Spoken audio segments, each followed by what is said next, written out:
Olá, gente, sejam muito bem-vindos a mais um vídeo do canal Cérebro e Comportamento. E hoje a gente vai falar sobre um assunto bem bacana. Hoje a gente vai falar sobre os adolescentes. Por que o adolescente ele é tão incrível, tão inspirador, tão tolo, tão autodestrutivo, tão transformadores, tão frustrantes? Por que existem tantas características que trazem a percepção de que é um período da vida extremamente complexo? É sobre isso que a gente vai conversar. E eu convido você para curtir e compartilhar esse vídeo, beleza? Vamos lá, roda a vinheta.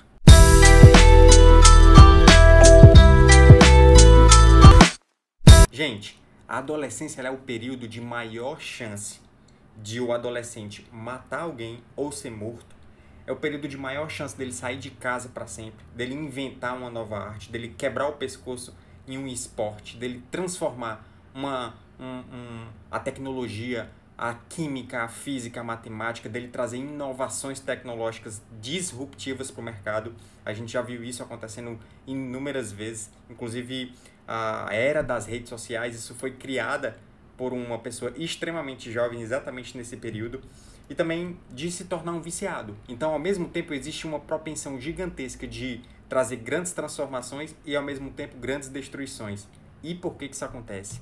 Por três características: propensão pelo risco, busca de novidades, isso aqui tem tudo a ver com dopamina, vocês vão entender, e também por uma busca por aprovação, por se filiar aos seus semelhantes, formar tribos, formar amigos, formar grupos. E olha só, gente, por que tudo isso acontece? Por que existem essas três características trazendo esse nível de complexidade para esse período da nossa fase de vida?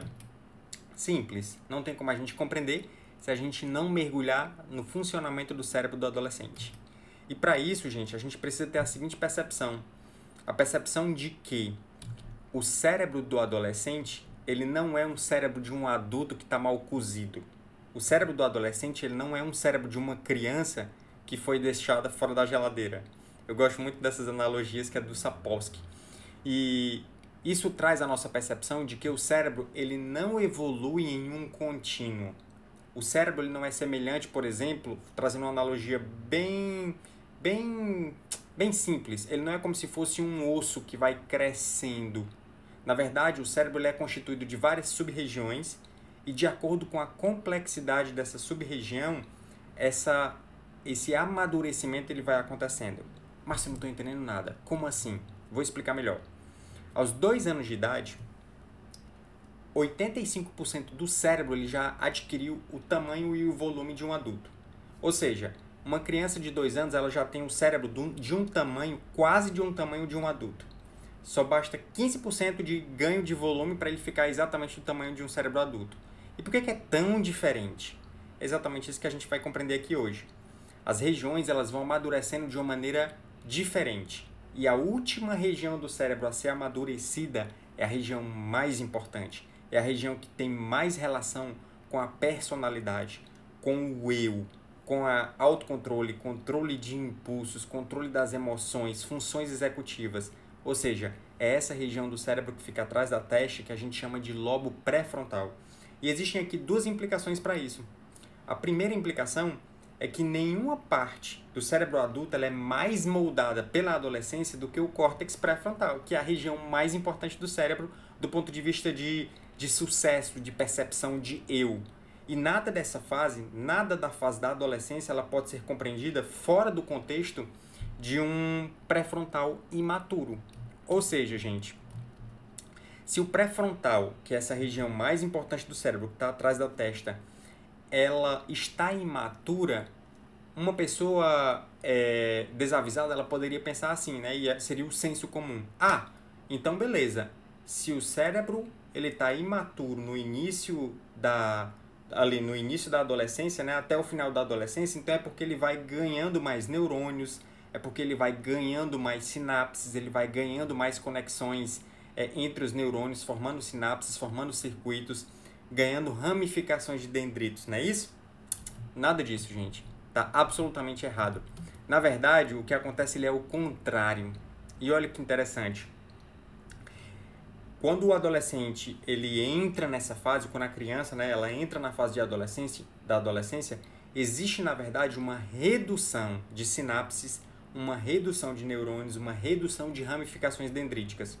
Existe um princípio, que é um princípio onde existe uma superprodução de neurônios para depois haver uma polda de neurônios. Ou seja, primeiro superproduza, depois selecione aqueles melhores. E isso acontece, é por isso que o cérebro da criança ela tem quase o mesmo tamanho do cérebro do adulto. Existe uma população gigantesca de neurônios, que ao longo da adolescência, esses neurônios na região pré-frontal, eles vão começar a ser poldados e vai ficar apenas os neurônios que são mais eficazes, que formaram sinapses mais fortes, que formaram circuitos mais eficazes. Isso a gente chama isso aí, gente, de um darwinismo neural, que é como se fosse uma poda competitiva, onde na verdade menos acaba sendo mais, entende? Então, no início da adolescência existe um maior volume de massa cinzenta. A massa cinzenta, eu vou já mostrar aqui uma foto para vocês, ela é a região do cérebro onde existe corpos dos neurônios, corpos e ramificações de dendritos. Então, é uma medida indireta dessa quantidade de neurônios. Então, no início da adolescência, existe uma quantidade de massa cinzenta maior, você consegue medir. E no final, essa massa cinzenta está um pouquinho menor.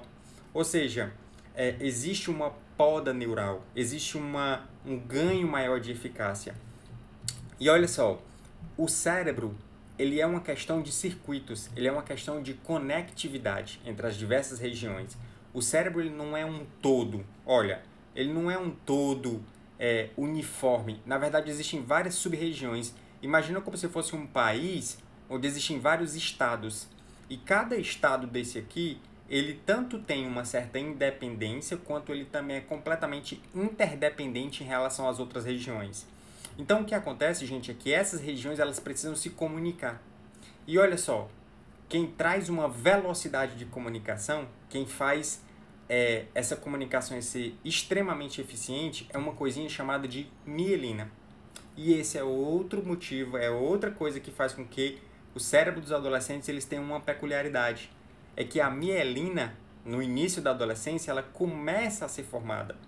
Então, você tem um córtex pré-frontal, que é a região mais importante do cérebro, que é a região que está mais relacionada com personalidade, que é a região que está mais relacionada com o autocontrole, com o controle das emoções, com a maturidade, cheia de sinapses ineficazes, cheia de uma superpopulação de neurônios que estão se comunicando ali, mas não são tão eficientes, porque estão começando a entrar no processo de poda neural, e ao mesmo tempo você tem uma mielina que ela não é tão boa, ou seja, a comunicação entre as diversas sub-regiões é uma comunicação que ela é lenta, é uma comunicação precária. Então isso faz com que exista uma certa, entre aspas, confusão, onde várias regiões estão tentando se comunicar, mas não existe uma uniformidade de comunicação, entende? Então, o frontal ele não está plenamente maduro. Ele só vai ficar maduro, olha só, gente, por volta dos 20 e poucos anos de idade. Então, o que acontece? Como o pré-frontal ele não está plenamente maduro, outras regiões do cérebro tentam assumir algumas funções do pré-frontal. E isso é algo que também nos ajuda a entender a peculiaridade dessa fase de vida. Olha só o que acontece, ó. No nosso cérebro a gente tem, né, substância cinzenta e a substância branca. Vou mostrar aqui para vocês. Ó. Substância cinzenta é essa partezinha aqui que eu estava falando para vocês, que a gente consegue medir. Quando a criança ela entra na fase da adolescência, existe um tamanho. Quando ela sai dessa fase de adolescência, esse tamanho aqui, essa espessura, ela reduz. O que é que isso significa? Significa que a quantidade de neurônios diminuiu. Ou seja, o processo de amadurecimento do cérebro, na verdade, tem a ver com uma poda de neurônios, com uma redução de neurônios. Eu deixo simplesmente aqueles neurônios que estão mais eficazes, mais eficientes, que se fizeram conectividades com outros neurônios de uma maneira mais forte, mais efetiva, sinapses melhores. E além disso, a gente tem também no cérebro essa outra partezinha aqui, que a gente chama de substância branca. Isso aqui, gente, nada mais é do que o seguinte, ó. A substância cinzenta ela é onde fica o corpo dos neurônios, o corpus e os dendritos dos neurônios. E a substância branca ela é onde ficam os axônios. Os axônios é como se fosse o fiozinho. Aqui é onde é produzida o DNA, as proteínas, o neurônio e tudo, onde está toda a mensagem, a codificação, e aqui é onde sai o impulso neural. Então, a substância branca, ela é branca exatamente por conta da mielina, que é essa capinha aqui que cobre os neurônios e faz com que ele seja eles tenham uma rapidez de velocidade, né, de comunicação entre as partes, as diversas sub-regiões do cérebro. E existe substância cinzenta nessa região aqui, e essa região ela é bem organizadinha, ela é organizada em camadas, ó. Imagina como se fossem as camadas de uma lasanha. Então, cada camada, ela existe uma população de neurônios de uma maneira bem linear, bem organizadinha. E existem também substâncias cinzentas lá dentro, que são essas regiões aqui, ó. Só que aqui elas não estão agrupadas de uma maneira organizadinha, como se fosse uma lasanha. Na verdade, é como se fosse uma bolinha. É como se fosse essa parte aqui, ó. Um agrupamento de neurônios que fica nessa região da substância branca. O que é que eu estou querendo explicar aqui para vocês? Estou querendo mostrar aqui o seguinte, ó. O córtex pré-frontal, ele está imaturo. Isso significa que algumas outras regiões do cérebro, que são regiões mais antigas, elas tentam assumir a função de algumas coisas que o frontal deveria estar fazendo. Só que essas outras regiões, elas são mais simples. Então, vocês vão perceber que não há muito o que ser feito. Não tem como uma região que é mais simples, ela tentar assumir uma função super complexa de uma região do cérebro que é extremamente complexa, entende? Então, esse é outro motivo dos adolescentes agirem da maneira como eles agem, como adolescentes. Então, olha só.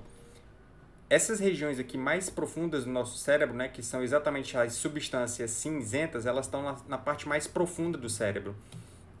Eu vou te dar aqui outra foto que é para você entender, ó. Então, tanto existe aquela região que é lá na periferiazinha, como se fosse uma cebola, a parte mais externa é a substância cinzenta. Só que lá dentro do miolo da cebola também tem substância cinzenta, que são exatamente essas coisinhas que vocês estão vendo aqui.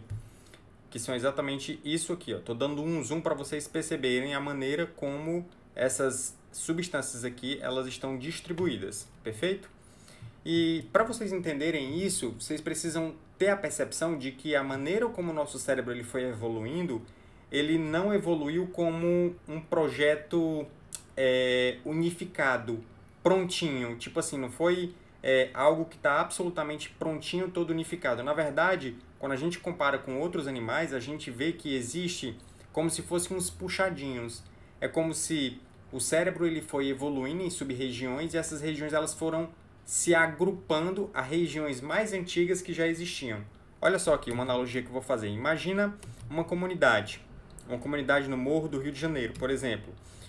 Essa comunidade, quando os seres humanos eles começam a invadir o morro, na verdade, invadir assim, né, no sentido de construir, eles começam a destruir, né, fazem o desmatamento e tudo, e depois começam a construir casas. Começam uma primeira fileira, o tempo vai passando, eles fazem uma segunda fileira, o tempo vai passando, então é como se fossem uns puxadinhos. O cérebro da gente é do mesmo jeito. E existe inclusive uma teoria, que é a teoria proposta pelo Paul MacLean, que é a teoria do cérebro trino, que é uma teoria que eu gosto porque ela é, do ponto de vista metafórico, ela é bem interessante de ser entendida, que é o seguinte: existe um cérebro mais antigo, que seria um cérebro reptiliano, que ele é responsável simplesmente pela sobrevivência, fazer o coração bater, fazer a respiração acontecer, medir o pH do sangue, quando tiver em perigo acelerar o coração, enfim, coisas bem primitivas.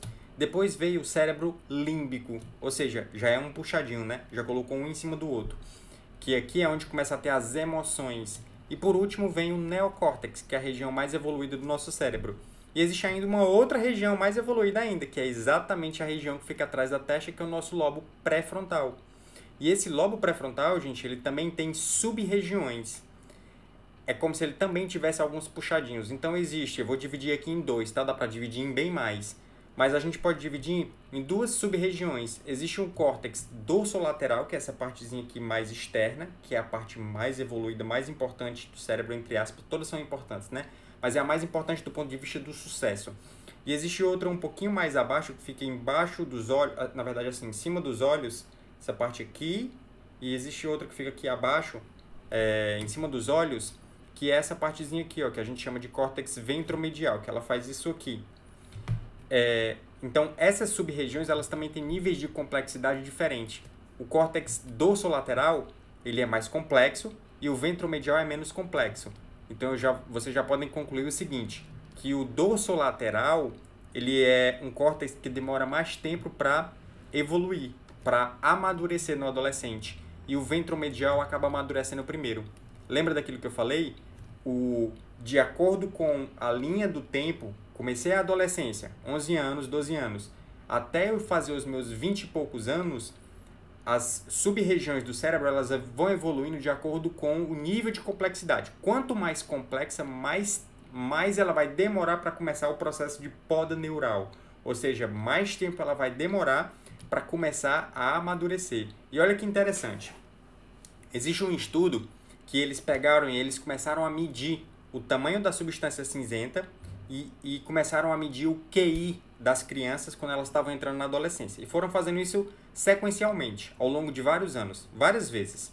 Foi o que foi visto. Foi visto que quanto mais tempo o córtex dorsolateral ele demora para começar a entrar no processo de amadurecimento, maior o QI. O que é que isso significa, gente? Significa o seguinte, ó. O nosso pré-frontal é a região mais importante para o sucesso. E a região que ela é mais moldada pela adolescência. Quanto mais vivências, quanto mais ele se expôs ao ambiente, mais esse córtex pré-frontal ele vai ficando fortalecido, vai ficando forte. Isso significa que se ele entra no processo de amadurecimento, de poda neural, se ele começa a perder neurônios para amadurecer, selecionando os neurônios melhores, aos 15 anos de idade, é completamente diferente se ele começar a fazer isso aos 20 anos de idade. Por quê? Porque aos 20 anos de idade ele teve 5 anos de vivência. Eu consegui selecionar mais ainda os neurônios mais eficazes. Então a minha poda neural ela vai ser melhor. Claro que existem outros motivos por trás, tá? Mas falando de uma maneira simples para vocês compreenderem. Então, o córtex frontal ele não está plenamente maduro. Outras regiões, que são regiões mais antigas, eu mostrei para vocês, né, que o cérebro vai evoluindo como uns puxadinhos. Então, outras regiões que estão mais profundas, elas tentam assumir algumas funções do lobo pré-frontal. Só que, cara, isso não vai funcionar muito bem. E uma dessas regiões é o corpo estriado ventral, que ela fica mais ou menos nessa região aqui. O corpo estriado ventral ele faz parte do sistema límbico e dos núcleos da base. Ele tem alguns componentes do sistema límbico. Ele está ali na parte mais profunda do cérebro e ele tenta regular as emoções. Só que o corpo estriado ventral ele tem uma relação direta com dopamina e com o sistema de recompensa. E você acabou de me explicar o motivo dos adolescentes terem uma propensão ao risco, uma propensão à busca por novidade. Exatamente porque quem tenta controlar as emoções dele é a região do cérebro que está totalmente relacionada com recompensa, ou seja, com dopamina.